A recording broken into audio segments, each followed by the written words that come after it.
I get a call with an African country code, right? And it's my buddy Manny from business school.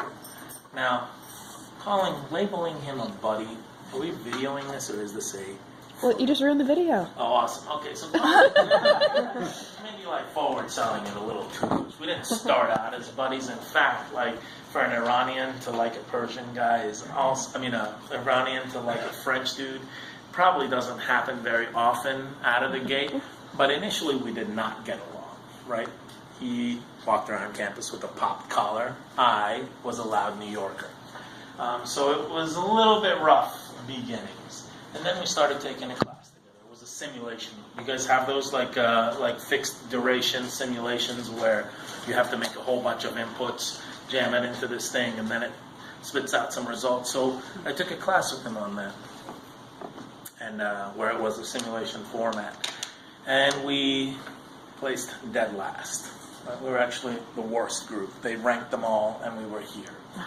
And so through several iterations and several periods, we tried different variables, and we eventually won.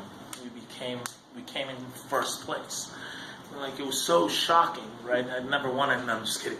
My professors were looking at the results, wondering how we did it. But Manu and I, we actually, had a little sit down afterwards. Like, you know what? Your method didn't work, and my method didn't work. But there's something in the way that we arrived to the solution that worked, right?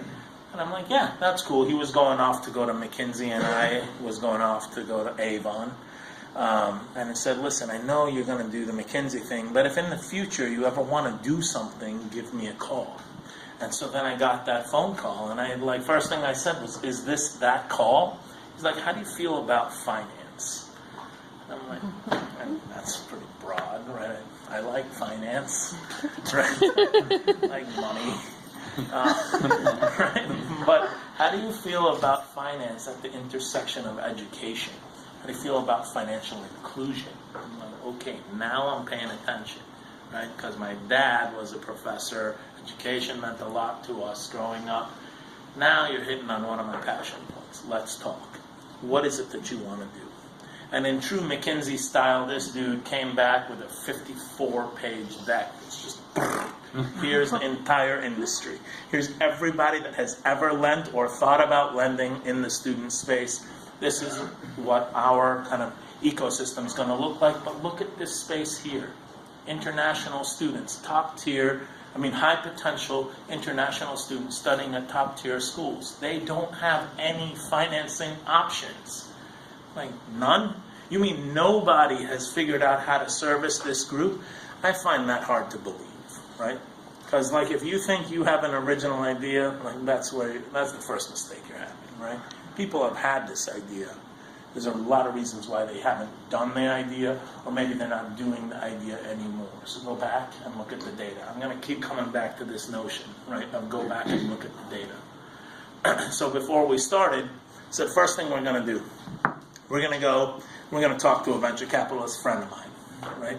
Here's a guy, he's an EM at engagement manager at McKinsey, 4 years of experience at McKinsey, and he's sitting in front of, one of the top brands, venture capital firms in the city.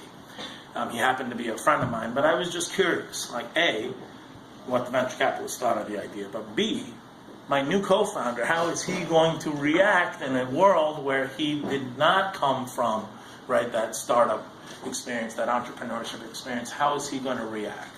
And it was unbelievable, right? I had never seen a guy take over someone's laptop and pound through the deck, just rattling off all the things that were wrong with the idea.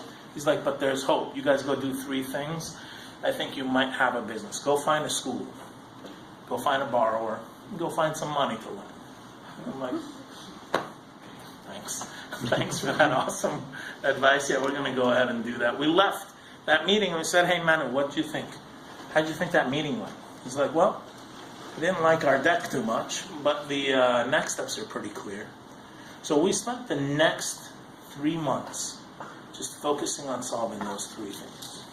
The money part was actually the easiest one to solve. right? Because he didn't say go out and lend millions of dollars. He just said go out and find some money, a student, and a school.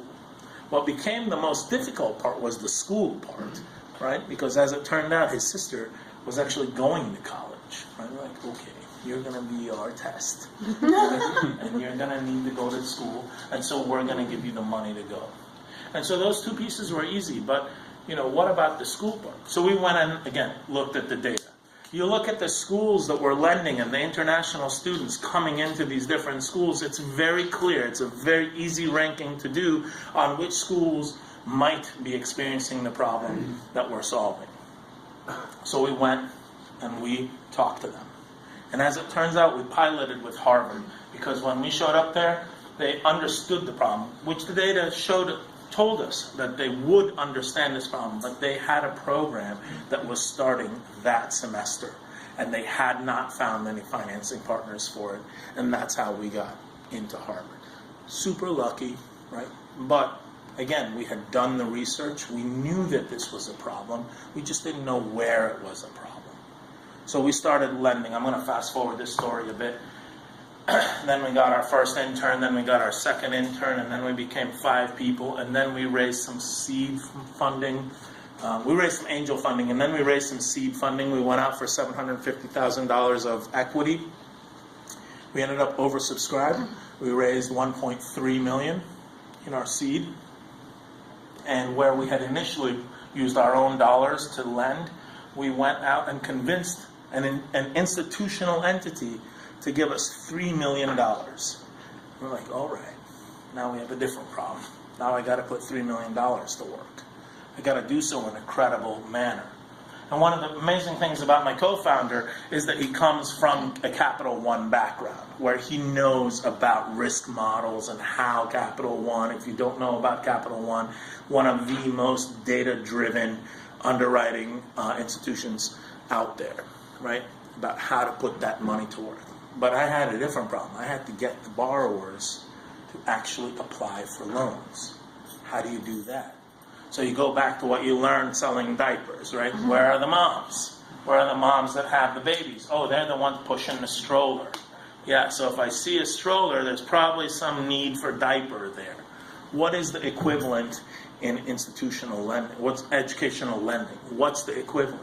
Well, if you're from India and you're trying to come to the U.S. to study, probably there are people upstream from you that you are in contact with. How about those that help you with your application? How about those that help you study for the GMAT, right? Let's go and partner with them. And so that's what we did, right? We started getting those folks and those borrowers coming in, and we saw them filling out the application.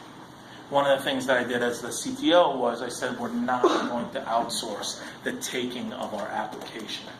We are going to take the application. We're going to build a web interface for people to fill out and show the indication of need, right? And we're going to get back to this. So, I'm explaining this so you understand the process, because we're going to come back to this in the choose your own adventure part of this, right? So that's what we did. We took the application, it fed into an underwriting model, and initially, again, the model was iterative, right? Built in Excel, and we put the money to work. And it was amazing. That first time that we got a repayment was awesome, right? Students are asked to make payments while they're in school. It's a tiny amount of a payment, right? It's interest plus $1 of principal. And the reason we ask for that $1 is because we're a public benefit corporation, right? We're here for the public good, right? This is why I started this business with my co-founder, is because we're talking about something I'm very passionate about. It's like the money's interesting, but the social good is even better, right? So by asking for that additional $1 of principal, I'm able to now turn around and report these payments back to credit agencies and say these students that no other bank would lend to are actually creditworthy, right? They are making these payments on time, and this, again, go back to the data. What does the data show? The data shows we have now about a $10 million book, 0 defaults. That's $10 million of international students, 93%, 97% international, 3%, I think, correct me if I'm wrong on those stats, keep me honest here. No defaults, right? So again, the data showed that there is unmet need. But the banks don't have access to the data that we do that allows us to get in there and create underwriting models that are unique and very specific to this need. Like FICO score, how many of you have a FICO score? Raise your hand. Right? FICO score tells me one thing. Right? It tells me that you pay your bills on time. Right? But that one thing doesn't actually tell me anything about your future potential. How much debt can you service in the future? That's the actual question, right? So tenet number 2, which we'll come back to, is what is the question that you're asking? I'm not asking you how many tampons to put in the box. I'm asking you, how do you know what the right number is, right?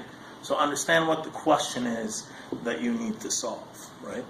That you need to solve for. So anyway, so here we are, fast forward, we just passed our Series A, raised $6 million in equity, $20 million in debt, and we're on our way to raising an additional $80 million. And it's the same iterative, data-driven approach that allows us to accept these applications, put them through credit underwriting, and then receive the prepayments. Make sense?